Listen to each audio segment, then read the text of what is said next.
All right, Trent, thank you very much. Stay safe and Merry Christmas to you. And for more, joining us now is retired U.S. Navy captain and senior research fellow at the Heritage Foundation, Brent Sadler. Also with us is Republican congressional candidate from Virginia and former Special Forces Green Beret, Derrick Anderson. It's great to have both of you with us. Brent, we'll start with you. We're seeing Israeli forces expanding their ground offensive into central Gaza on Friday.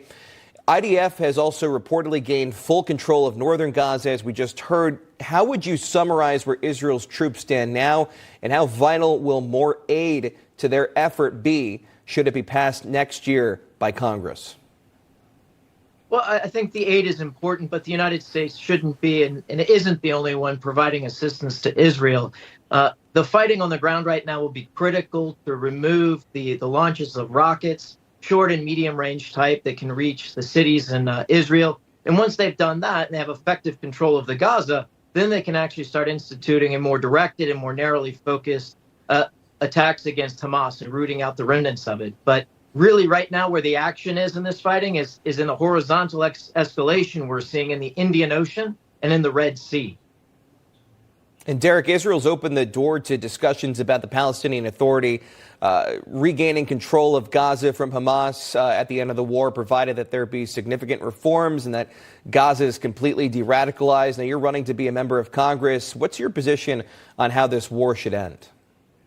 Well, I mean, at the end of the day, the 50-meter target for the Israelis is clearing Hamas and clearing Gaza, right? We've seen that it's taken over the last 2 months specifically. It's taken them 2 months just to get through the northern portion, and they're still not complete there.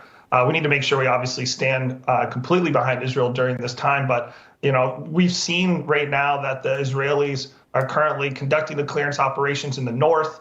I think they just finished up with 2 of the larger hospitals in the northern portion, and they're still in the process of clearing these tunnel systems. And you're starting to see, we've seen a lot of the video footage coming out of them destroying these tunnel systems, but they are going to take a very long time to clear because of how long and how many miles. I think it's 300 some odd miles of tunnel systems we have in there. So we still got a large, long fight ahead of us. The Israelis do. And that also includes the fact that they're still softening the southern portion of Gaza right now so they can continue to clear through what is also the second largest city in Gaza.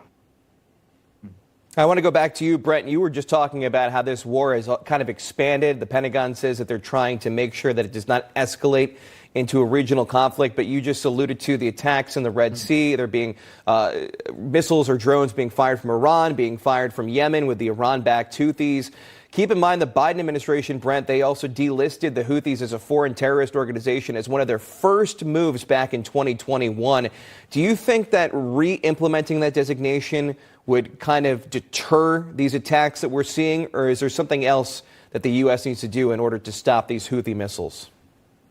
Well, I think, firstly, the Biden administration has gone back to some failed policies that date back to the Obama years, when they leaned on the Saudis to pull back and to reduce their fighting against the Houthis back in early 2000 teens. And eventually the Saudis did kind of come to an agreement.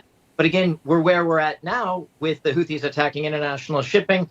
And the most dramatic thing is Iran potentially directly attacking international shipping, this time in the Indian Ocean. That would be the most recent escalation. Of course, also in the last week, you've got the Houthis now saying explicitly they're going to start targeting U.S. warship.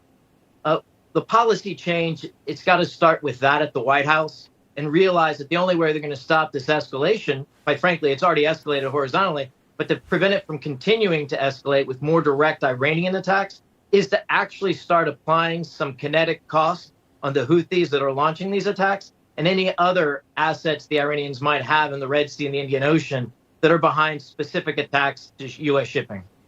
And Derrick, we know that the IDF's been losing some soldiers recently. Do you think that their door-to-door campaign is the best approach in Gaza, or is there something else they should be doing to try to root out Hamas? Yeah, I mean, we mentioned it earlier on the top of this segment, Logan. It is going to have to take a ground clearance in order to get Hamas eradicated off of Gaza. I mean, that's just the bottom line. We've seen that not only do we have attacks and clearance going on at the ground level, but they're going to have to do it subterranean as well. Again, mentioning the tunnel systems, they're going to have to clear those things specifically by foot because of the hostage situation. We have over 100 hostages still being detained by Hamas. And so you can't just, unfortunately, throw some explosives in there and hope for the best, because there could potentially be hostages down there. And that's something they have to take into consideration as they're doing these ground operations. Derrick Anderson and Brent Sadler, thank you for your time. Merry Christmas. Appreciate you being here today. Yeah. Merry Christmas. All right.